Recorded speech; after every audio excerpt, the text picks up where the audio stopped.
চাকরি ছেড়ে বিশেষ উপায়ে মধু সংগ্রহ করেই এখন বছরে লাখ টাকা আয় করছেন মঞ্জু বিকাশ চাকমা। প্রতি কেজি মধু তিনি বিক্রি করেন ১৬০০ টাকা কেজিতে। শুধু মধু নয়, প্রতি রানী মৌমাছি বিক্রি করেন ৩০০০ টাকায়। এটাই বিক্রয় মূল্য। আমি কিন্তু ফিক্স রেটে কিন্তু ১৬০০ টাকা বিক্রি করি। এই মধুগুলো বর্তমানে আমি গত বছর বিক্রি করছি প্রায় আমি ১.৫ লক্ষ টাকার উপরে। আর মৌমাছি রানী মৌমাছি বিক্রি করে, একটা মৌমাছি রানী মৌমাছি বিক্রি করে ৩০০০ করে। মঞ্জু বিকাশ চাকমা রাঙামাটির কাউখালী উপজেলার মহাজন পাড়ার বাসিন্দা। শুরুতে বেসরকারি একটি সংস্থায় কর্মরত থাকলেও ২০১৮ সাল থেকে মধু সংগ্রহের মাধ্যমে ভাগ্য বদল হয় মঞ্জু বিকাশের। বর্তমানে তার রয়েছে ৪০টি মৌবাক্স, যার মধ্যে ৩৭টিতেই রয়েছে রানী মৌমাছি। বর্তমানে নিজস্ব একটি ব্যবসা প্রতিষ্ঠানও রয়েছে মঞ্জু বিকাশের। বর্তমানে প্রায় ৪০টার মতো বক্স, তবে ৪০টার রানী সবগুলো একসাথে রাখা যায় না। আমার প্রায় ৩৭টার মতো রানী বর্তমান বক্সে আছে। প্রতি মৌসুমে একবারে ৮০ কেজি পর্যন্ত মধু সংগ্রহ করেন মঞ্জু বিকাশ চাকমা। পাহাড়ি ফুলে ভরপুর থাকায় বছরেই ৩বার মধু সংগ্রহ করেন তিনি। শুধু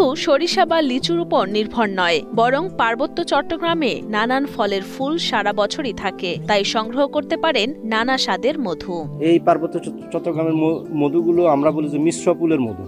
এখানে পার্বত্য এলাকায় সারা বছর কোনো না কোনোভাবে ফুল থাকে এবং মৌমাছিরা ওই ফুল থেকে মধু আহরণ করে। কিন্তু আপনি প্লেন ডিস্ট্রিক্টে দেখেন ওরা না হয় সরিষার ফুলের মধু বলবে, এই জন্য ওদের মধুর সাথে আমাদের মধুর স্বাদটা সম্পূর্ণ ভিন্ন। মঞ্জু বিকাশ জানান, পাহাড়ে সেরানা প্রজাতির মৌমাছি একসাথে থাকতে না পারায় বাক্সগুলো দূরে দূরে রাখতে হয়, কিন্তু সমতলে মেলিফেরা প্রজাতির কারণে একত্রে রাখা যায়। তবে মধুর বাজারজাতকরণে রয়েছে বেশ কিছু চ্যালেঞ্জ। বিএসটিআই অনুমোদনের জটিলতা পেরোতে পারলে আরো বিস্তার সম্ভব বলে মনে করেন এই উদ্যোক্তা। আমরা বিভিন্ন এগ্রিকালচার ডিপার্টমেন্টের সাথে আমরা যোগাযোগ করি, আমাদেরকে একটু পরামর্শ দেন। যেহেতু এই অতিরিক্ত বীজ প্রয়োগের ফলে কিন্তু আমাদের মৌমাছিগুলো অনেক সময় মরে যায়। কোন সময়ে বীজ দেবে, কোন সময়ে কি করবে, এটা যদি ওরা যদি একটু মাঠ পর্যায়ে যদি কৃষি কর্মকর্তারা যদি বলে দেয়, তাহলে আমাদের মৌমাছিগুলো বাঁচলো, আর ওদের ফলনের ক্ষেত্রেও পরাগায়নের ক্ষেত্রে ওদের উৎপাদনটা একটু বেড়ে গেল। বিএসটি যদি আমরা একটু এই ব্যাপারে বাজারকরণের লোককে যদি একটু সহযোগিতা করে